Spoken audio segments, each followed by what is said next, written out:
صالح النيات لنا ولأمة أجمعين وإلى حضرة النبي يا ربي صل على محمد أعلى الورى رتبة وأرضا ربي صل على محمد يا ربي صل عليه وسلم يا ربي صل على محمد أسمى البرايا جاها في المعادي وسريف وردا ربي صل على محمد يا ربي صل عليه يا ربي صل عليه وسلم يا ربي وبارك عليه وعلى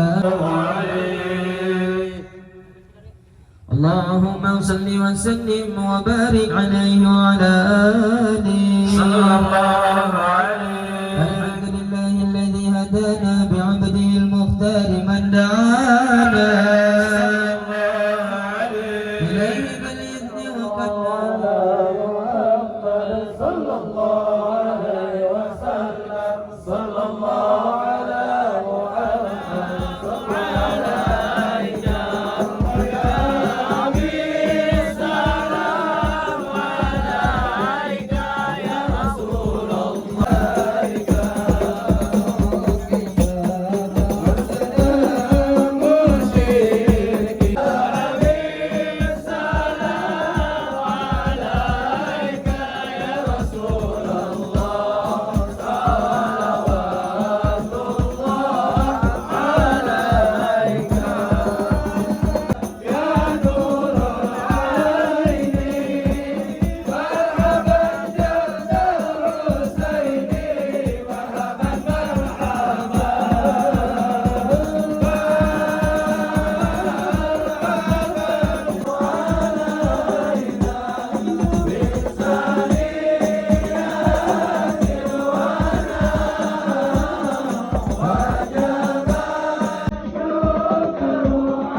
Alhamdulillah, puji syukur kepada Allah Subhanahu wa Ta'ala.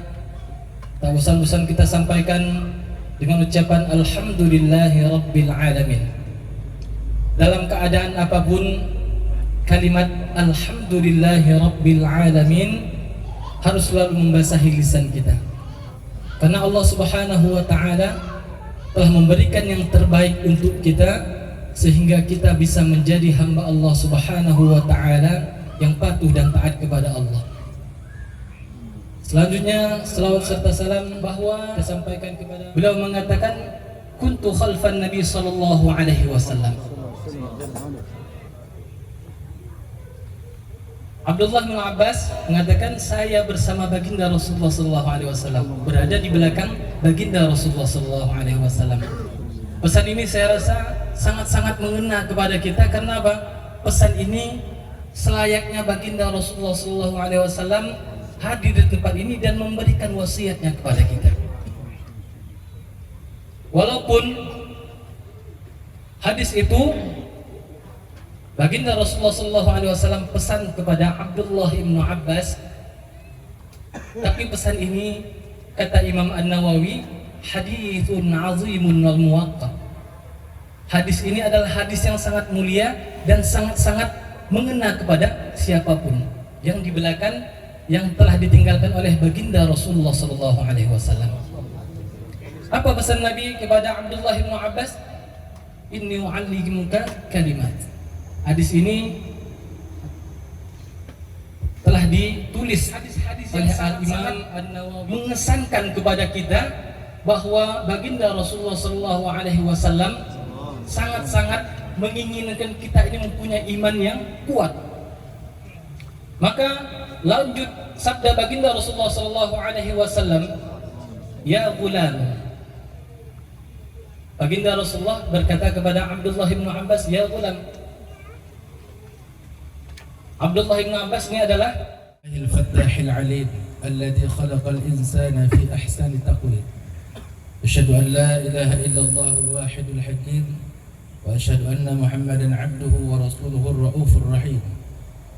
اللهم صل وسلم وبارك على سيدنا محمد الكريم المنزل عليه وإنك على خلق عظيم وعلى آله وأصحابه الذين أتوا ربهم بقلب سليم. Saya hormati, yang saya muliakan guru kami Habib Fahmi Astigaf dan guru-guru yang mulia Ustaz Sa'roni, Ustaz Muhsin, Ustaz Tengku Akhi, dan guru-guru kami yang hadir pada saat ini, orang-orang tua kami, dan yang kami sayangi adalah anak-anak muda kami yang semangat, di mana pada hari ini muda-mudi nggak tahu di mana rimbanya. Sekarang ada anak-anak muda duduk di majlis Rasulullah SAW dengan semangat, antusias, ya kan? Mengikuti daripada acara pada malam hari ini dengan mengharapkan ridha Allah Subhanahu Wa Taala dan mendapatkan syafaat Rasulullah SAW di hari kiamat. Allahumma shalli wa sallim wa barik ala Sayyidina Muhammad wa ala ali Sayyidina Muhammad. Saya untuk ceramah malam telah habis. Tengok hadisnya sudah keluar semua. Saya teringat dulu waktu di pesantren, waktu saya kelas 1 masih belajar alif ba. Itu ada satu kitab namanya Hadis Mi'ah. Hadis yang pertama yang dikatakan di situ adalah Rasulullah SAW bersabda, "Addibu auladakum ala salasati khisalin, hubbi nabiyyikum wa hubbi ahli baitihi wa qiraatil Qur'an." Ajarilah anak-anak kalian itu terhadap 3 perkara. Yang pertama, hubbi nabiyyikum, mencintai Rasulullah zahiran wa batina. Dan tidak akan beriman seseorang, tidak sempurna iman seseorang sebelum dia mencintai Rasulullah sallallahu alaihi wasallam melebihi ayah dan ibunya, melebihi segala-galanya. Hadirin yang mulia, beletuk katanya. Tahu beletuk? Ngapusi. Apa ngapusi itu? Bohong.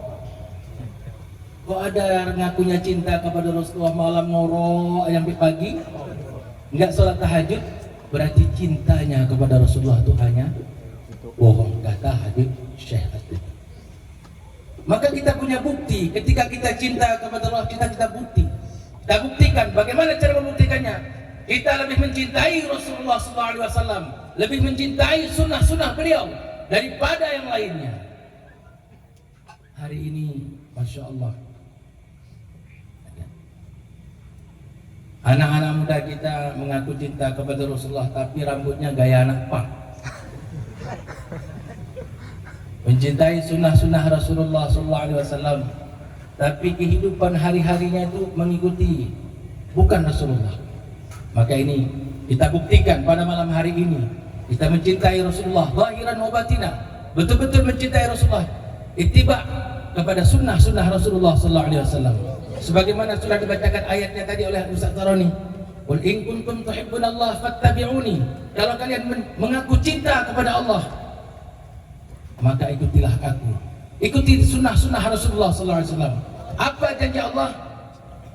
Yuhibbukumullah. Yang pertama, kalau kita cinta kepada Rasulullah, cinta kepada sunnah-sunnah beliau, mengamalkan sunnah-sunnah beliau, yang pertama janji Allah, Allah akan mencintai kita. Karena Allah Subhanahu wa taala sudah mencintai kita. Allah akan mengumumkan kepada seluruh penduduk langit, malaikat-malaikat, diumumkan bahwasanya Allah cinta kepada kita. Sehingga seluruh malaikat di langit akan mencintai Muhammad. Hadirin rahmati Allah Subhanahu wa taala. Yang kedua, pesan Rasulullah, mempelajari Al-Quran, memahami maknanya, dan mengamalkan Al-Quran. Dan sesungguhnya Rasulullah SAW kana khuluquhul Quran. Sayyidah Aisyah mengatakan kana khuluquhul Quran, adanya akhlaknya Rasulullah SAW itu adalah akhlak Al-Quran. Maka kalau kita mengamalkan sunnah Rasul, akhlaknya mencontoh daripada pribadi beliau, maka sesungguhnya kita adalah mengamalkan Al-Quran. Rasulullah Al-Quran yang berjalan. Maka kalau kita mengamalkan sunnah Rasulullah, berarti kita telah menjalankan Al-Quran dengan baik. Kemudian yang terakhir, pesan dari guru-guru kami, untuk menjadi orang yang sukses dunia akhirat ada 2 syaratnya. Syaratnya apa? Yang pertama adalah mencintai dan ikut sunnah Rasulullah SAW. Yang kedua, mencintai guru-guru kita. Kalau kita ittiba sunnah, cinta Rasulullah tapi tidak mencintai guru-guru kita, nanti berpaling, akhirnya menyalahkan guru. Ikut sunnah tapi tidak mencintai guru, atau ikut guru tidak ikut sunnah juga tidak bisa. 2 syaratnya, ikut sunnah Rasulullah SAW dan mencintai guru-guru kita yang mulia. Mudah-mudahan Allah SWT pada malam hari ini memberikan maghfirah dan ampunannya kepada kita. Semoga amal-amal kita malam hari ini diterima di sisi Allah SWT, dan pada hari akhirat kelak kita mendapatkan syafaat daripada Rasulullah Sallallahu Alaihi Wasallam. Wabillahi taufiq. Assalamualaikum warahmatullahi wabarakatuh. Orang penghuni surga, yang pertama dia beriman kepada Allah, yang kedua dia beramal. Amal yang bagaimana? Amal as-salih. Maka bagi mereka jannatul ma'wa. Jamaah yang dimuliakan oleh Allah.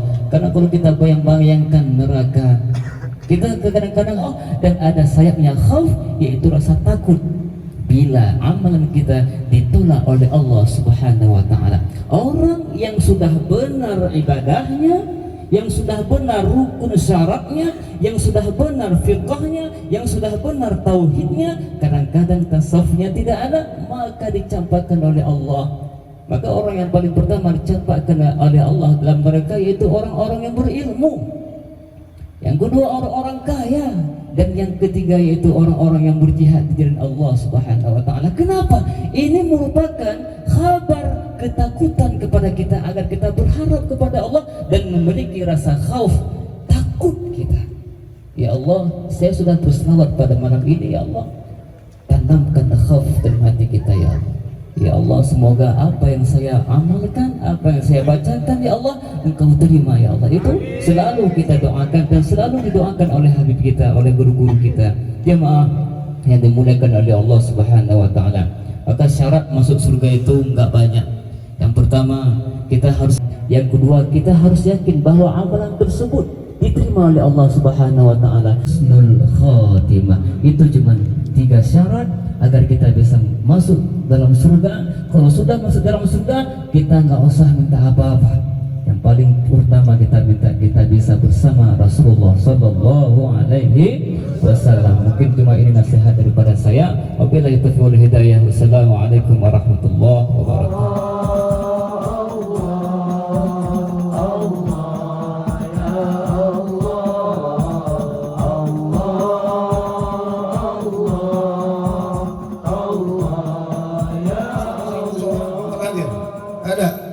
Nggak dibagi. Kalau tunggu ada musimnya dibagi tiap rumah. Ini nggak dibagi, nggak dibagi. Kasihan bener kalian, nggak dibagi. Mau datang? Mau datang? Untuk siapa datang tersebut kalau bukan untuk baginda Nabi Muhammad Sallallahu Alaihi Wasallam. Alhamdulillahilladzi khassana bi Muhammad. Kita bersyukur kepada Allah Subhanahu Wa Taala yang Allah Taala jadikan kita makhluk yang khusus berkat baginda Nabi Muhammad. Bi akrami rusuli kunna akramal umami, kata Imam Bushiri, sebab karena kemuliaan baginda Nabi Muhammad, kunna akramal umami, kita dijadikan oleh Allah sebaik-baik umat. Pandangi diri kita sekarang, siapalah saya sama antum semuanya diizinkan duduk bersama para ulama-ulama kita, para penghafal Quran. Ya Rob, kalau melihat dosa yang kita punya, rasanya saya lebih cocok duduk di tong sampah. Lihat dosa yang kita punya. Tapi Habib pakai imamah, keren Habib. Mana mungkin punya dosa? Habib pakai jubah. Saya yang lebih tahu dengan keadaan diri saya sendiri. Andai kata pada malam hari ini Allah Ta'ala buka saya punya aib. Andai kata pada malam hari ini Allah Ta'ala tuliskan setiap aib yang ada pada diri kita, niscaya antum tidak bakal mau dengar apa yang saya omongi. Kita bersyukur kepada Allah berkat baginda Nabi Muhammad, berkat rahmatnya baginda Rasulullah, sayangnya Allah kepada baginda Nabi Muhammad, sehingga Allah Ta'ala sayang kepada ini umat. Allah Ta'ala tutup kita punya aib. Coba kalau umpama setiap daripada yang hadir keluar rumah ditulis aib sama Allah daripada pagi sampai sore. Apa yang kita buat maksiat kepada Allah tertulis. Siapa yang mau hadir?